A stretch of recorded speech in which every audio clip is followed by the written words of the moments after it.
Hi CEs, this is Amy Redshaw and I'm a CE out in Springfield, Illinois. I've been with Trades of Hope since February 2015, so it's been about 15 months, although I did take about a 6-month hiatus and really just came back working my business in February of this year. And so Erin asked me today if I would share some information regarding what I do in regards to bookings. And so my results, just in the last few months, I booked 20 new bookings in March, 25 new bookings in April, and 16 new bookings in May with approximately 32 follow-ups. And I'll kind of explain that to you as well, kind of as I go. But what happened was, so in March and April, each week of those months, I had a goal of 5 new bookings. And I think it's important to have a goal, have a booking goal, because that's what we do. I mean, that's really the bread and butter of our business. You know, it's hard to sell if we don't have bookings, and it's hard to sponsor if we don't have bookings. So that was my goal, was 5 a week. And then I had a goal sheet as well to kind of keep me, you know, on track. And I was trying to contact 5 people a day, 5 people every weekday, I should say. And so anyway, so I was, you know, having great, you know, what I would consider great success, you know, with those bookings, you know, 20 in March and 25 in April.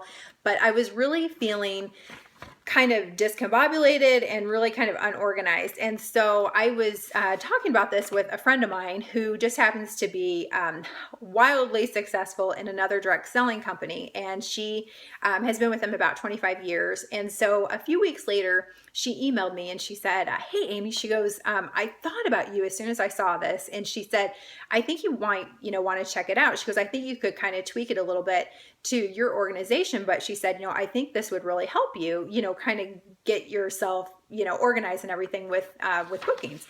So anyway, I said, yeah, send it over and I'll check it out. And so the first thing that I learned with this information that she sent to me, and I thought was really vital, is so the first time that you contact someone to book with them, that the average that you would actually, you know, make that booking the very first time is 2%. The second time you call somebody to book, the likelihood of doing that is 3%. The third time, it goes up to 4%. The fourth time, it's 10%. And 5 or more times of calling to, you know, try to schedule with someone, it actually goes up to 81%, which I thought was huge. And you know, I started thinking back too, in the 15 months that I've been a CE, I can only think of 2 times in my whole Trades of Hope career that someone has approached me to have a party. And so what that tells me is that I have to be calling them. I have to be contacting them. I have to be reaching out to them to book. I have to be the one to follow up. It's not their job to call me and book. It's not their job to follow up. I'm the CE, you know? So anyway, so that kind of lit a fire under me as well. And so how the system works, and I'll just kind of show you, but I have a notebook, which I can't find. Hold on. Here we go. I have a notebook, plain little notebook. I carry it around with me everywhere I go. It's always in my purse, and there's a pen that goes with it. And then I have 12 file folders, and they're just regular file folders. And there's 12 of them, one for every month of the year. And then I also have a little, it's a cheap little plastic container. I don't know, I probably found it maybe at Walmart or, oh, actually it says Staples on the back. And it holds note cards. So it holds, you know, whatever size little note cards you want, but it holds note cards in there. And so what I did with this new booking system, I started it on April 30th, and I did it for about 19 days. And in the 19 days, I had 16 new bookings and 32 follow-ups. And so what I did was the first 3 days of the start of this, I took in my notebook and I wrote 1 through 10 on each of those 3 days. And I filled in the 10 blanks on those 3 pages with a name and telephone number. And so that's 30 names, 30 phone numbers, and 3 days. Okay. And so on the first day, I went through and I called, all 10 of those. What I said to them when I called was, I'll just give you an example. I said, "Hi, Gretchen. This is Amy Redshaw with Trades of Hope. I'm calling to see if you would like to host an event this year to empower women out of poverty. If I don't hear back from you, I'll follow up with you on Friday." And so that is if I was leaving a message. And a couple things to note about that. So when I ask someone if they would like to host an event to empower women out of poverty, I say to them, "Would you like to host an event this year to empower women out of poverty?" And I have found that just one little tweak of the words has helped me tremendously. I felt like, and this was last year, that I was really coming across, a lot of people. I would ask them if they would, "Are you interested in hosting? Would you like to, host an event?" And they would say, I can't do it next month," or, "Oh, I'm too busy. Oh, I can't."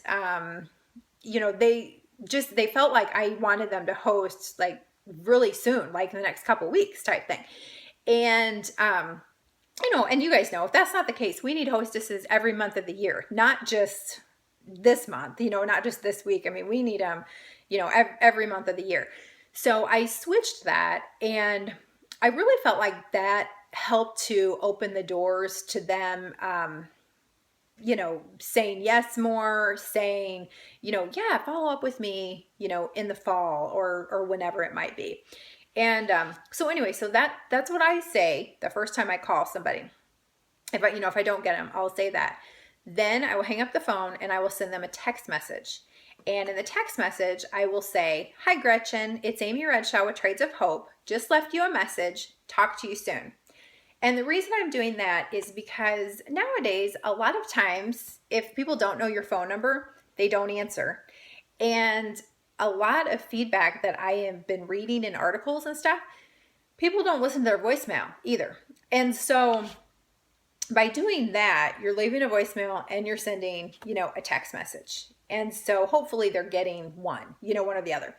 And so then from there, I would move them forward in my notebook to Friday. And when I move them to Friday, I would put Gretchen Quatici. I'm picking on you. So I would put Gretchen Quatici in here on Friday with a number 2 next to her name.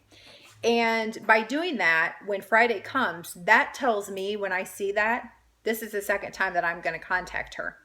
So then when I contact her, if I, get her on the phone and I book it, awesome. If I don't get her on the phone and I have to leave another message, it's the same message. So I would call the second time and I would say, "Hi, Gretchen. This is Amy Redshaw with Trades of Hope. I'm calling to see if you would like to host an event this year to empower women out of poverty.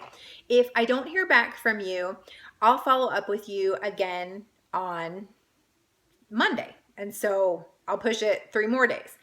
And then I'll hang up, immediately send another text message to her. "Hi, Gretchen. It's Amy Redshaw with Trades of Hope. Just left you a message. Talk to you soon." And sometimes in the messages, sometimes I'll say, "Hi, Gretchen. It's Amy Redshaw with Trades of Hope.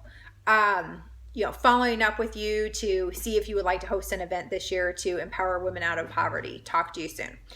And then I'll hang up and then I'll move her name 3 days ahead, in this case to Monday. And then on that day, I'll put a number 3 next to her name. So it would say number 3, Gretchen Quatici. So that way on Monday, I know that, okay, this is the 3rd time that I am reaching out to her. And so then on that 3rd time when I call, I would say, "Hi, Gretchen. This is Amy Redshaw with Trades of Hope. I'm calling to see if you would like to host an event this year to empower women out of poverty. Since I haven't heard back from you, I'm assuming that you are really super busy, and I'll follow up with you in a couple of months." And then I pull out my little note cards. I write her name and her telephone number on there, and I would move it, to, at this point, July or August, because that's 2 months ahead. And then I just go to my file folder for, whatever month, say August, and drop the note card in the file folder. And then when August comes around, I just pull that file folder out, and I already have people to start contacting, for that month. So anyway, I hope that this system, I hope that it all made sense, and I hope that you can use it and that you'll find benefit out of it. I really pray, and I hope for all of us that we'll have great success with Trades of Hope. And I love that the 12 for 12 just came out. So this will be an awesome way to kickstart that as well. Small things, great love. So I will talk to you all soon. Thanks. Bye.